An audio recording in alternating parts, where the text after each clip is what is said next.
ระบรมราชินีนาถพระบรมราชพันปีหลวงราชชนนีพันปีหลวงฉะนั้นในเดือนนี้เราก็จะได้ไหว้พระแล้วก็สวดมนต์ถวายเป็นพระพรชัยแด่พระองค์ท่านต่อไปนี้ขอญาติขอโยมทั้งหลายตั้งอกตั้งใจว่าด้วยกัน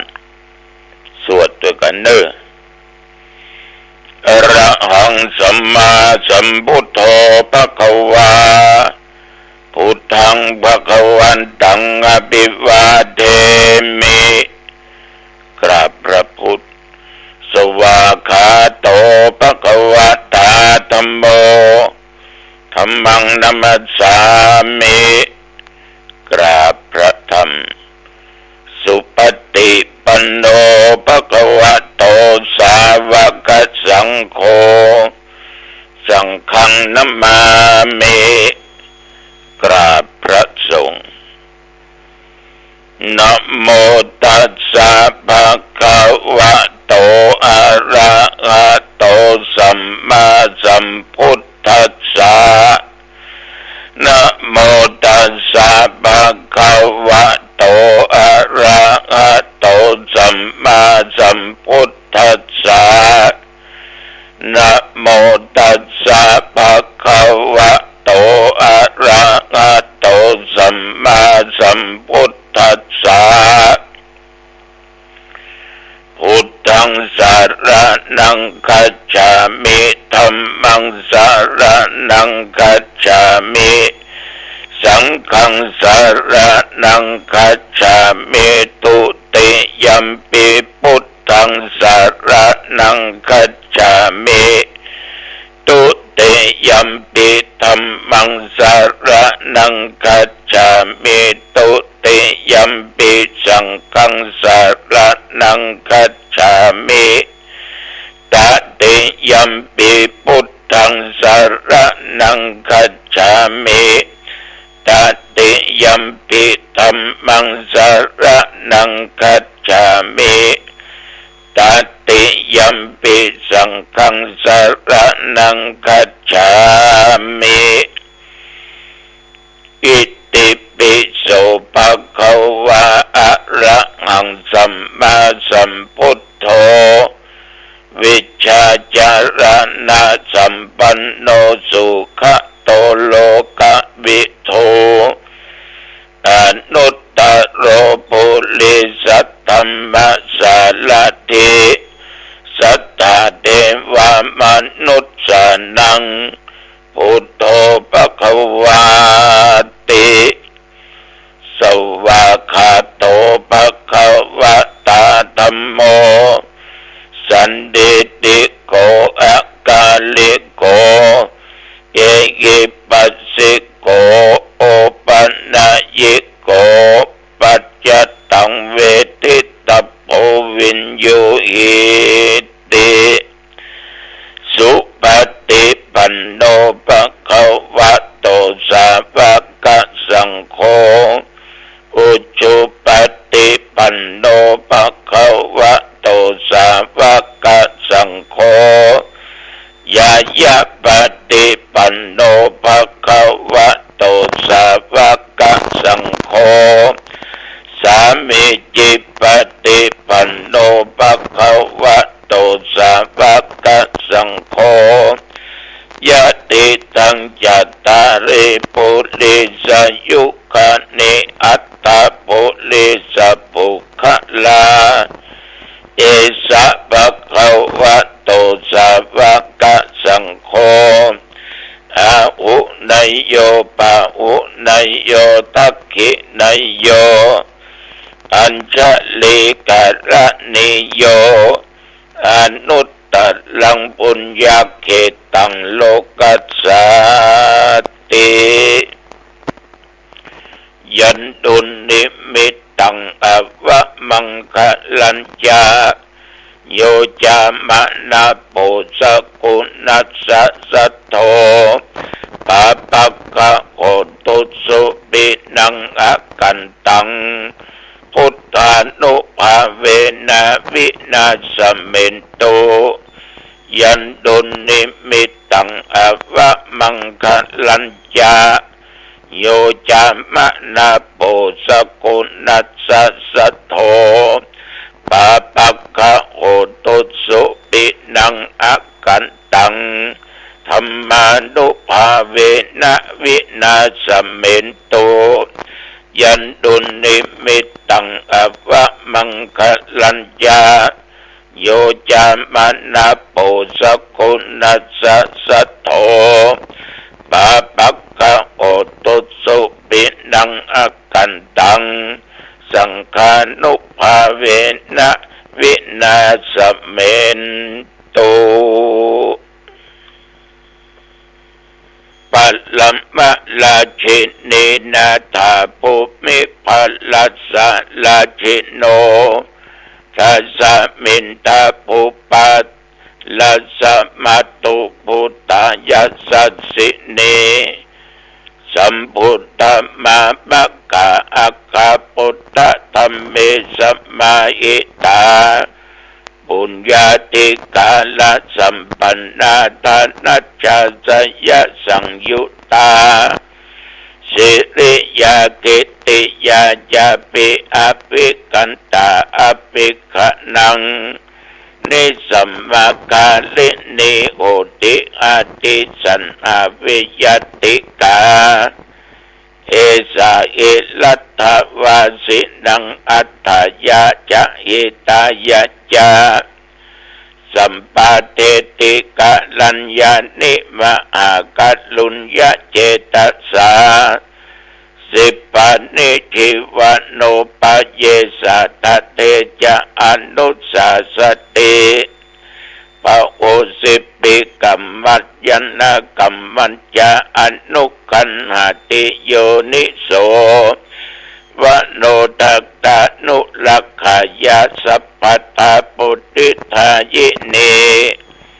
ภาโอกาเตสิกขาปเตปะโกปเตวิจักขณาตัสสมาอิลัตถวาสิเนสัมภาปิตาอติปิยาอิทานิสาวโยวุตตาเตมัสสาวลับมังคลังรัตนัตยานุภาเวนะกัตตปุญญสเตชะสาวิสิทาลจะมัตตาสาติกายุกานิลามยาวันโนเปตาปะโลเปตาสุกิตาโอตุสัพพะทาทุกขโลกปยาธิหิปะปัคคะเอมุจจโต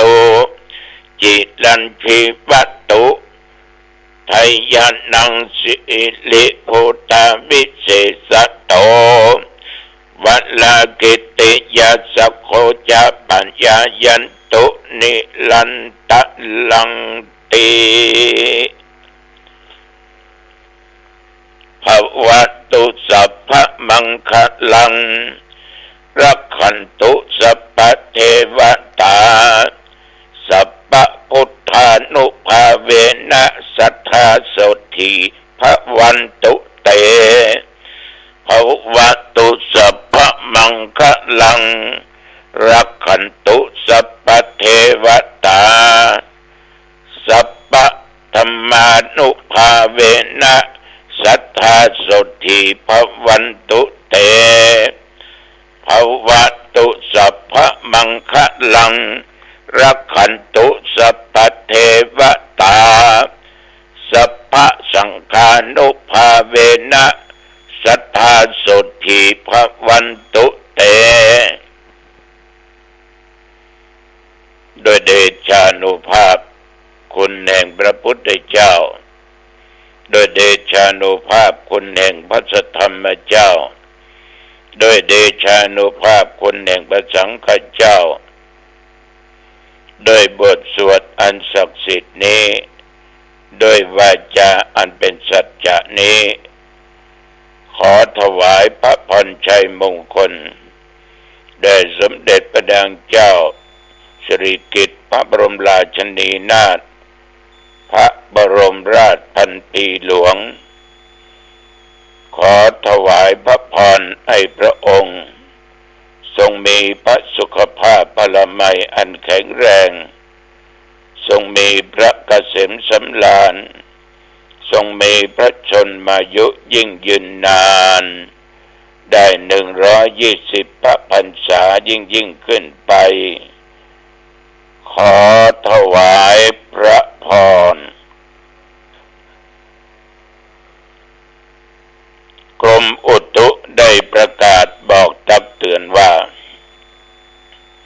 ระยะนี้ประเทศไทยจะมีฝนตกและตกหนักเป็นบางที่บางแห่งบางหนส่วนมากก็ถ้าตกหนักก็ทำให้น้ำท่วมน้ำหลาก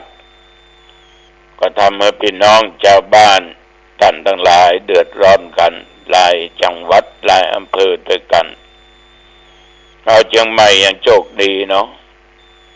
ตกเหมือนกันแต่ว่ายังบ่ถึงขั้นที่จะต้องน้ำหลากน้ำท่วมกันเดือดร้อนกันเหมือนกับพี่น้องต่างจังหวัดต่างอำเภอบางที่บางแห่งบางหนนับตั้งแต่เมื่อตะวันวามาจนถึงปัจจุบันแถวบริเวณวัดหนองตองนั้นตะวันนี้ฟ้าแจ้งจ่างป่างบ่มีฝนตกสำหรับอากาศก็อบอ้าวอยู่เช่นเดิมอุณหภูมิก็36แต่วันนี้ญาติโยมมาจนถึงปัจจุบันอุณหภูมิก็20 องศากินข้าวง่ายแล้วแต่วันนี้อาตมาภาพก็บ่ได้ไปไหนแต่ก็มีพ่อตวงคำแม่อำพรสิทธิชัยบ้านต้นขามบ้านต้นขามโดยสะเก็ดเชียงใหม่เนี่ยได้ลูกเต้าร่วมสร้างแสดงมุทิตาจิตในวันคล้ายวันเกิดของอาตมาภาพ78 ปีในวันที่7 กันยายน 2567 นี้ได้ช่วยทำบุญ500 กองบุญนุโมทนาเป็นอย่างมากเน้อขอญาติโยมมีอายุมั่นขวัญยืนเน้ออยู่เย็นเป็นสุขหิมากาขึ้นเกิดสิ่งหนึ่งประการใดสมปรารถนาจุเยื่องจุประการแต่วันนี้กินข้าวตอนเรียบร้อย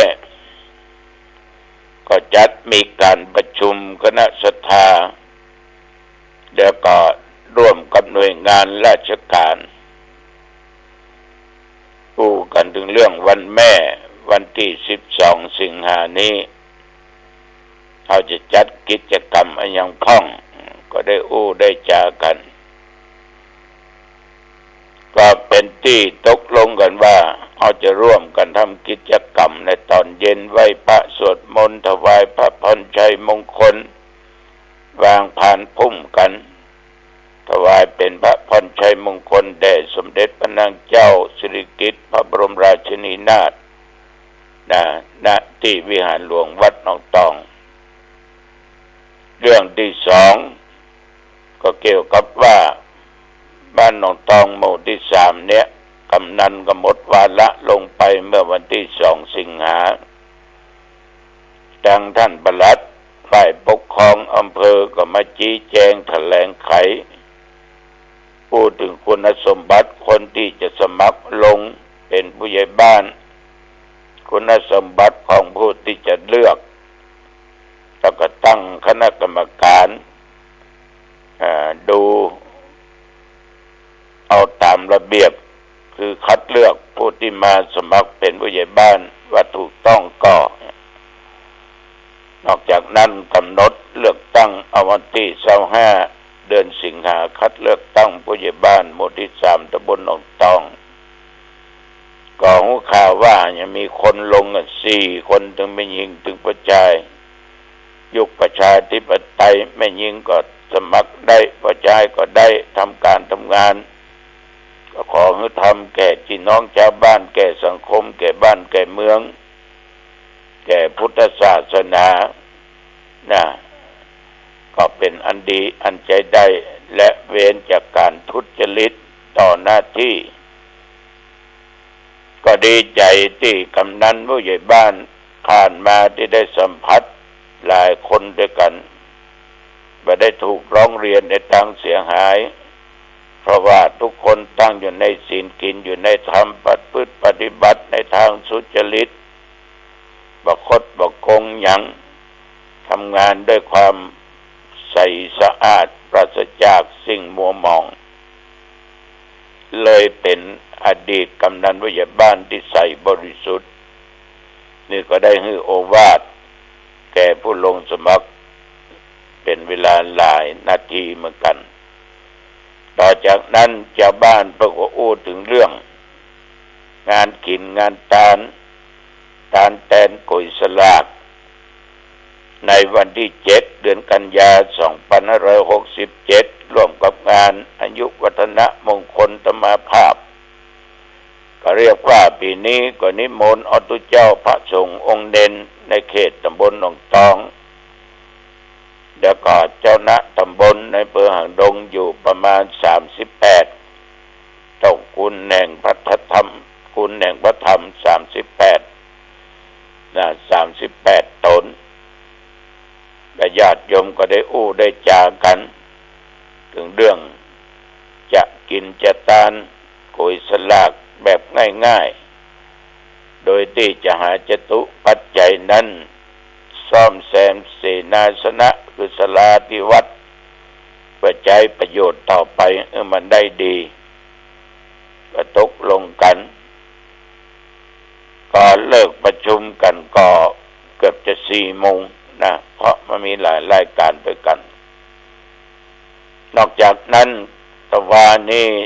ไม่ได้ไปไหนก็อยู่วัดอยู่วาตลอดจนมาถึงปัจจุบันนี้อย่างใดรายการปกิณกะแห่งธรรมะสเปเหระที่นำมาอู้มาจากับญาติกับโยมเราต้องขออนุโมทนาขอบใจต่อทุกท่านทุกคนเด้อ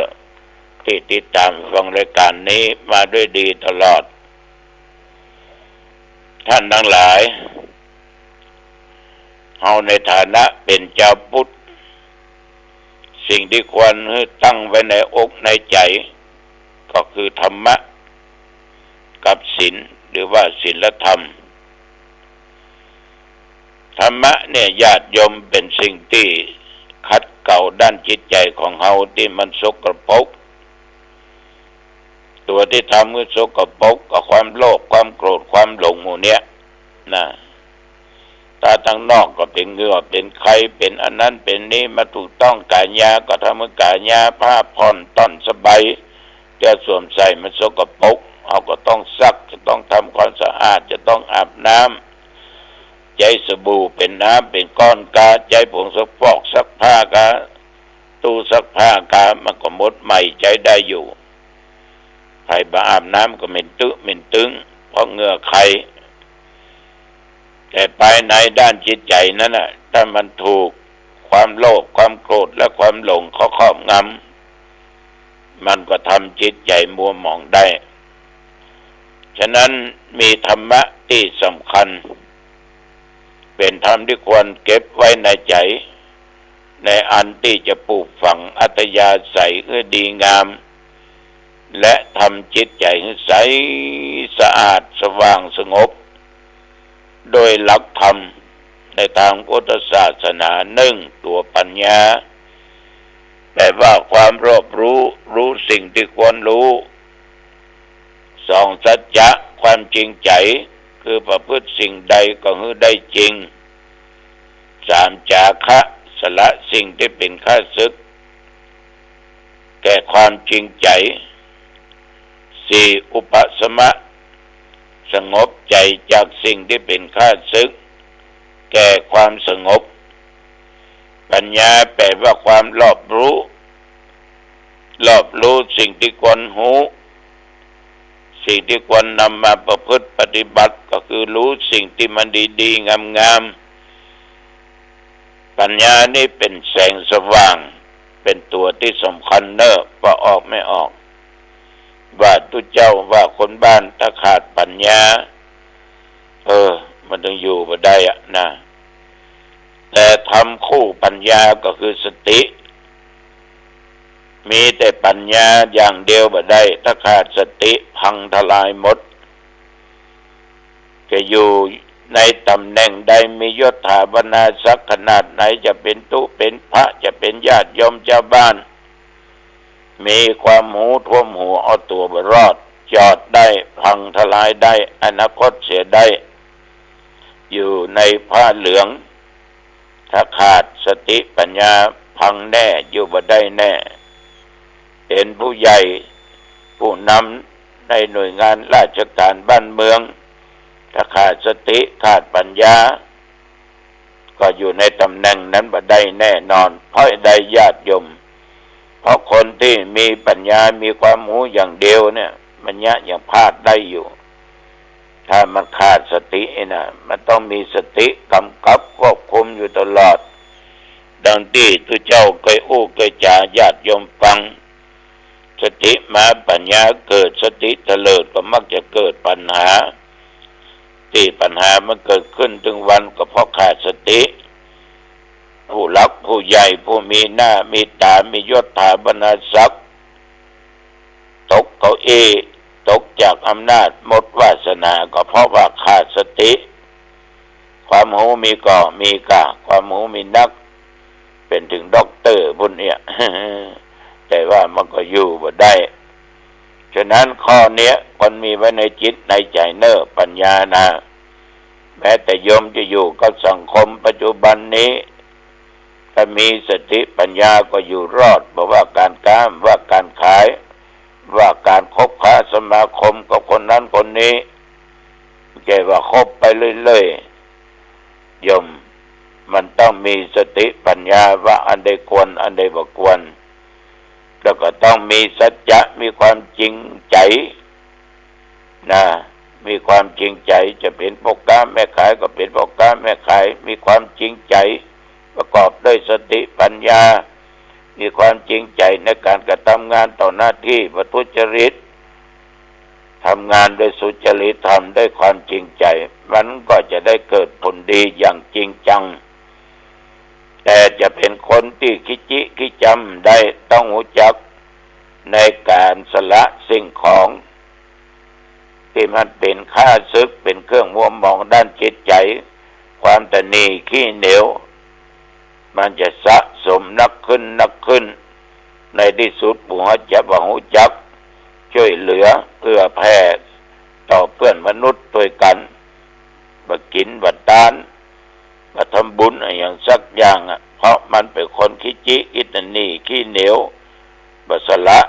ปั่นสิ่งของทุกชนิดที่ตัวเองมีพอจะทำได้ก็บ่ทำนอกจากนั้นจิตใจจะต้องสงบจิตใจนี่จะต้องสงบสงเงียมคนเฮานี่สำคัญนะถ้าจิตใจปลอดโปร่งสงบจากกิเลสทั้งปวงแล้วจากนิวรณธรรมทั้งห้าแล้วจากความโลภความโกรธความหลงแล้วจิตใจก็สว่างสวัยสงบฉะนั้นญาติโยมสิ่งเหล่านี้ทุกเจ้าก็ขอฝากไว้เนอะวันที่10พระกันแน่เนอะที่วัดประเดือโขมงสลับปีรายการธรรมะสัญจรของคณะสงฆ์อำเภอสลับปีจังหวัดเชียงใหม่เดี๋ยวก็วันที่11กับวัดเขตคิชวาทตำบลน้ำแพงดงเนอปะตุลุงเนอเวลาประมาณ 20 นาฬิกาประเดี๋ยวนี้จะซื้อเตียงเอาไว้ทำแผลคนไทยที่ประสบอุบัติเหตุการอย่างกาเตียงนี้ราคาประมาณ 26,000 กว่ากล่องบุญจะมอบแก่ทางโรงพยาบาลที่เป็นมาขอญาติโยมมีศรัทธาจะเป็นเจ้าภาพก็เจริญพรเนอะและไปจะเป็นเจ้าภาพเลี้ยงพระเลี้ยงเนร235 รูปก็มือเพนตกอยู่ 5,000 กล่องบุญก็ติดต่อได้ที่ธรรมภาพ 0819503470เอาละวันนี้เวลาพอดีอายุวันโนสุขังพลัง